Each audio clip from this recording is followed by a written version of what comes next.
शांत, मजबूत और इज्जतदार इंसान के रूप में। अब इस रूप को किसी के लिए बदलना नहीं, बल्कि इसे अडिग रखना ही आपकी असली जीत है।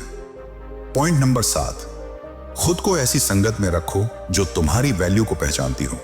जब कोई आपकी वैल्यू नहीं समझता, तो अक्सर उसकी सबसे बड़ी वजह आपकी काबिलियत नहीं, बल्कि आपकी संगत होती है। एक मशहूर कहावत है कि इंसान उन 5 लोगों का औसत बन जाता है जिनके साथ वह सबसे ज्यादा समय बिताता है। इसका सीधा मतलब यह है कि आपकी सोच, आपका आत्मविश्वास और आपकी पहचान उसी माहौल से बनती है जिसमें आप खुद को रोज रखते हैं। इसलिए सबसे पहले यह समझना जरूरी है कि आप किस तरह के लोगों के बीच रह रहे हैं। क्या वो लोग आपकी बातों को ध्यान से सुनते हैं, आपकी मेहनत और तरक्की को सराहते हैं, आपको आगे बढ़ने का हौसला देते हैं, या फिर वो लोग हैं जो आपको नीचा दिखाते हैं, आपकी काबिलियत का मजाक उड़ाते हैं और धीरे धीरे आपकी वैल्यू को कमजोर कर देते हैं। आचार्य चाणक्य ने बहुत गहरी बात कही थी कि जिस इंसान के पास खुद की समझ नहीं होती, उसके लिए कोई भी ज्ञान बेकार होता है।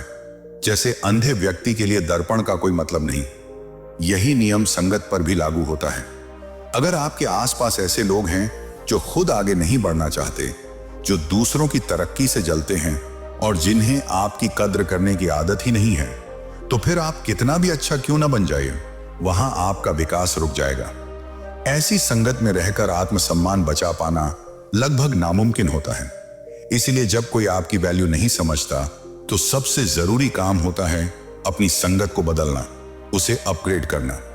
उन लोगों के साथ समय बिताइए जो आपकी सफलता देखकर खुश हों, जो आपको बिना जज किए समझें और जो आपकी सोच को सीमित नहीं बल्कि बड़ा करें, जो आपको वो इंसान बनने में मदद करें जो आप भीतर से बनना चाहते हैं।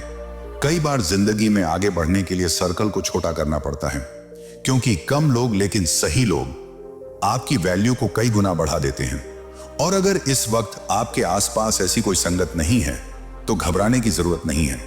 कभी कभी अकेले रहना गलत लोगों के साथ रहने से कहीं ज्यादा बेहतर होता है।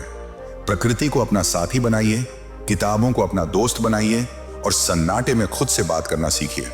जब आप खुद के साथ सम्मान और शांति में रहना सीख जाते हैं, तब जिंदगी धीरे धीरे ऐसे लोगों को आपकी राह में लाती है जो सच में आपकी कदर करते हैं और आपकी वैल्यू को समझते हैं। याद रखिए, संगत बदलती है तो सोच बदलती है, और सोच बदलती है तो आपकी पूरी जिंदगी बदलने लगती है। इसीलिए आज ही अपने आसपास के लोगों को देखिए और खुद से पूछिए, क्या ये वही लोग हैं जो आपकी कहानी को आगे बढ़ाने वाले हैं? अगर जवाब नहीं है, तो समझ लीजिए कि अपनी वैल्यू बचाने और बढ़ाने के लिए अब अपनी संगत बदलने का समय आ गया है। पॉइंट नंबर 8, लोग क्या कहेंगे से बाहर निकलो और खुद से पूछो, मैं क्या चाहता हूं। जब कोई आपकी वैल्यू नहीं समझता, तो उसकी एक बड़ी वजह यह भी होती है कि आप खुद अपनी जिंदगी लोग क्या कहेंगे के डर से चला रहे होते हैं। हमारे समाज में ज्यादातर लोग अपनी खुशियों के लिए नहीं, बल्कि दूसरों की राय के हिसाब से जीते हैं। हम जो करना चाहते हैं वो नहीं करते, क्योंकि रिश्तेदार, पड़ोसी, दोस्त और समाज की आवाज हमारे दिल की आवाज से ज्यादा तेज हो जाती है। हम अपने फैसलों से ज्यादा दूसरों की टिप्पणियों से डरते हैं। अपने सपनों को इसलिए मार देते हैं कि कहीं कोई उंगली ना उठा दे, कहीं कोई ये ना कह दे कि ये क्या कर रहा है।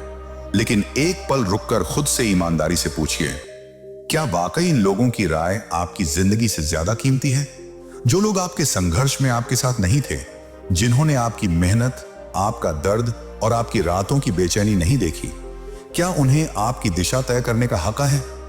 आचार्य चाणक्य बहुत पहले ही समझा गए थे कि जिसे समाज का डर नहीं होता, वही सच में आजाद होता है।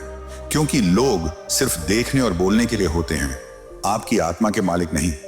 असली समस्या ये नहीं है कि लोग कुछ कहेंगे, समस्या ये है कि आप उसे सुनने के लिए तैयार बैठे हैं। कोई ताना मार देता है और आप अपने फैसले बदल लेते हैं। कोई सवाल उठा देता है और आप अपने आत्मविश्वास को छोटा कर लेते हैं। कोई कह देता है, इस उम्र में ये सब, और आप पीछे हट जाते हैं। लेकिन याद रखिए, ये वही लोग हैं जो आपकी हार पर मजाक उड़ाएंगे और आपकी जीत पर भी सवाल करेंगे। जब आप टूटे थे तब उन्हें फर्क नहीं पड़ा, और अब जब आप खड़े होना चाहते हैं तो उन्हें परेशानी हो रही है। अब वक्त है सवाल बदलने का। लोग क्या कहेंगे की जगह अपने दिल से पूछिए, मैं क्या चाहता हूं? क्या इससे मुझे सुकून मिलेगा? क्या ये मेरे आत्मसम्मान, मेरी वैल्यू और मेरी खुशी से जुड़ा है? अगर जवाब हां है, तो फिर दुनिया कुछ भी कहे, आपको वही करना चाहिए। क्योंकि जब फैसले दिल से लिए जाते हैं, तो उनका असर सिर्फ जिंदगी पर नहीं, आत्मा पर पड़ता है। और जो इंसान खुद से खुश होता है, वही सच में दूसरों के लिए भी कुछ कर पाता है। सच्चाई ये है कि लोग हमेशा कुछ ना कुछ कहेंगे। आप झुकेंगे तो कहेंगे कमजोर है, खड़े होंगे तो कहेंगे अहंकारी हो गया है। आप चुप रहेंगे तो डरपोक कहलाएंगे, बोलेंगे तो बदतमीज। मतलब ये कि आप कुछ भी कर लें, किसी ना किसी को आपसे दिक्कत होगी ही। तो फिर क्यों ना वो किया जाए जो आपको सही लगता है। चाणक्य नीति भी यही सिखाती है कि जो चीज आत्मा को शांति न दे, उसे बुद्धिमान व्यक्ति कभी नहीं करता। और जो आत्मा को शुद्ध करे, वही सच्चा कर्म होता है। आपकी जिंदगी कोई सीरियल नहीं है जिसकी स्क्रिप्ट समाज लिखे। ये आपकी जिंदगी है, आपके फैसले हैं, आपके जज्बात हैं, आपकी कहानी का डायरेक्टर आप खुद हैं। अब ये आप पर है कि आप इस कहानी को लोगों की राय से चलाना चाहते हैं या अपने आत्मसम्मान से। अगली बार जब मन डरे और दिल पूछे कि लोग क्या कहेंगे, तो खुद से बस इतना कहिए, अब लोग नहीं, मेरी आत्मा तय करेगी कि मैं क्या करूंगा। यहीं से शुरू होती है आपकी असली आजादी और यहीं से आपकी असली वैल्यू जन्म लेती है। पॉइंट नंबर 9, चुप